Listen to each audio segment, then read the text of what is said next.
落ちた競合飛べないカラス What's up YouTube, it's Blackwing here, and today we're gonna ask ourselves the question, is Yu-Gi-Oh currently broken? So, if you have noticed, a lot of the pro players or famous players have currently been thinking about switching game or already made the switch to another game because they don't enjoy the current Yu-Gi-Oh format where the game is directed or heading to, and also the pricing. These are some topics that have shaken up the community now, but I think there's actually even one more thing not a lot of people are questioning.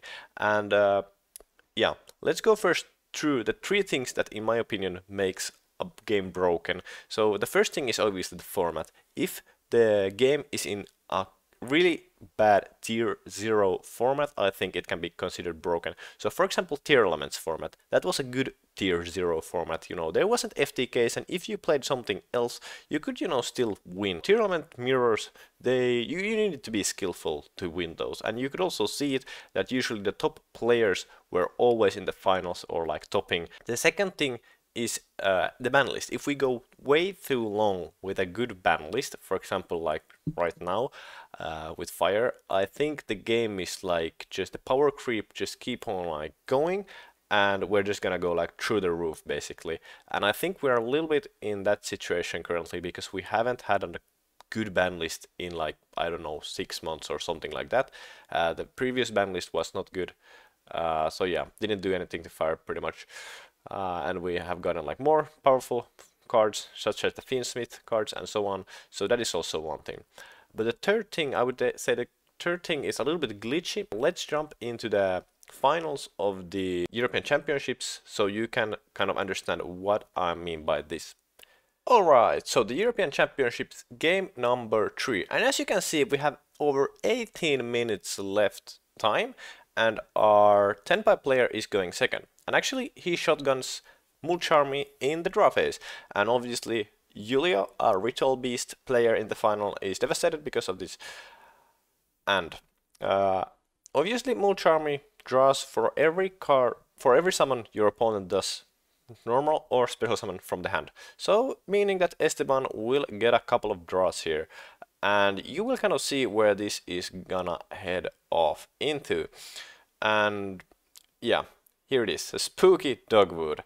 And this card basically lets Esteban go into over 30,000 life points in this game. And keep in mind that this was sided in game 3, even though they have 18 minutes left. In the current TCG format, we have obviously 45 minutes time, and after that is being used, the player who has more life points when the time is called wins the game. So basically Esteban is now gaining life for every summon Julia is making to the field, and he will go by the end of this turn into 30,000 life points.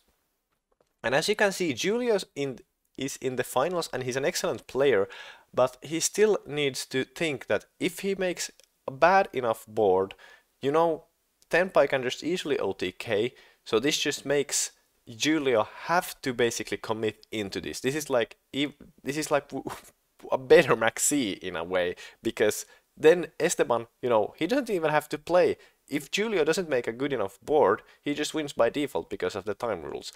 And one thing that you could counter argument, okay, well, Esteban got really lucky that he drew into that Spooky Dogwood, but the issue is that in TCG we have currently 3 Mulcharmies, we have 3 Phantasmials, and we have actually 3 Spooky Dogwoods that you can draw. So there's basically, you could say like there are high odds of you draw into this card when going second if you side it, and by the looks of it, it looks like you can side it whenever you are going like second game 3, which is just insane.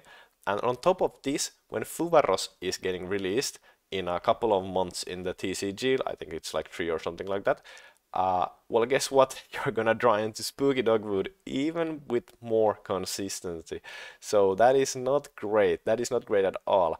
And why the OCG doesn't have this issue is because obviously after the 45 minutes has been passed and the time has been called, they still have 5 turns to play the game. So basically the player whose turn it is when the time is called, it's turn 0, and then it passes like the next player has turn 1, and then 2, 3, 4, 5. And then whoever has the most life points wins the game. But you know, in the TCG, usually games last 5 turns or maybe less than that.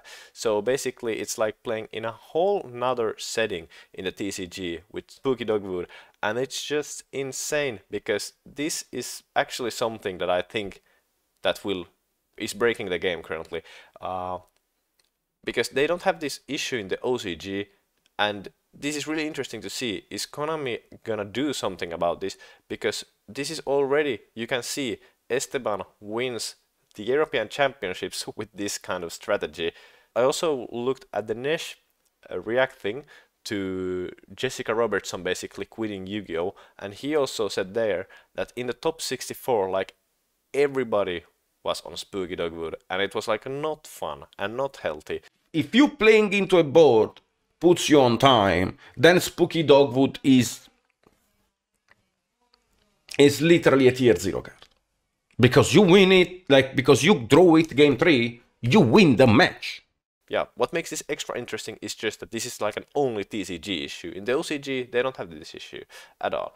So yeah, it's gonna be really interesting to see in the upcoming ban list if Konami is actually gonna address this issue, because it's an only TCG issue. I think cards like Fuvaros and Purulia, they're fine. They're only as strong as the cards that they can draw into, obviously. But yeah. And as you can see, the opponent has like 30,000 life points almost, and yeah, he's just gonna, you know, break the board. And even if he passes right now, you know, there's no way Julio can make like 30,000 damage in one turn. So, you know, he can just basically try to break the board. If he can't, you know, then just pass and try again next turn, which is just insane. And that's actually what's gonna happen here. And if time would be called right now, you know, at any time, Esteban wins, because he has more life points. You know, he has 20,000 more life points than his opponent. So basically this is Julio in such a like pressure moment.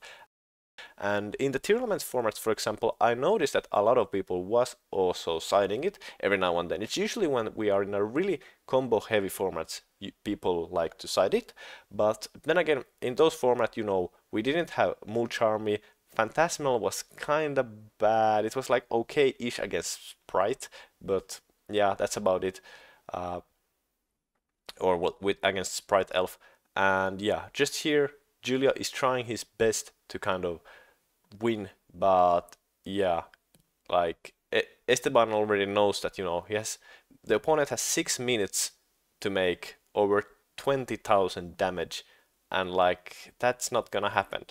Like Esteban should know already at this point that he basically just won, and Julius just trying to, you know, access code Talker, like destroy things and just attack for as much damage as possible, but it's just not gonna be like enough. And just thinking about this also, that this was done with 18 minutes left on the time.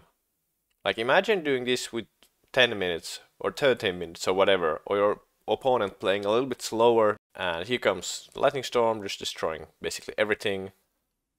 However, I'm super happy that Esteban actually won this game without the use of Spooky Dogwood, or actually he would have lost, Julio would have OTK'd him, but Spooky Dogwood didn't let him win in time, meaning that Esteban actually is gonna win this game by just attacking and doing the OTK. That is something that I'm really happy about, because I know that in the top games there were a lot of people just losing to Spooky Dogwood, and Mulcharmy Purlia made Spooky Dogwood just like so much of a better card, especially when going into game 3. What do you think? Did Mulcharmy Purlia accidentally break the TCG format? Because now you can just, you know, side in Spooky Dogwood every time with your Mulcharmy Purlias when going second in game 3, even though there's like 20 minutes left and you're probably gonna still win the game. Should Konami do something about this? Maybe banning Spooky Dogwood or limiting it or something like that? Or should they just let it be like it is? Let me know in the comment section below. And if you want to get access to my Blackwing deck profile, you can become a Platinum or a Diamond member from the link in the description down below. And if you want to see some Blackwing combo videos that are member exclusive only videos, you can become a Diamond member and get access to them today. Otherwise, thank you for watching, and as always, I'm out. それでも一人じゃなくなったあいつは強いよ。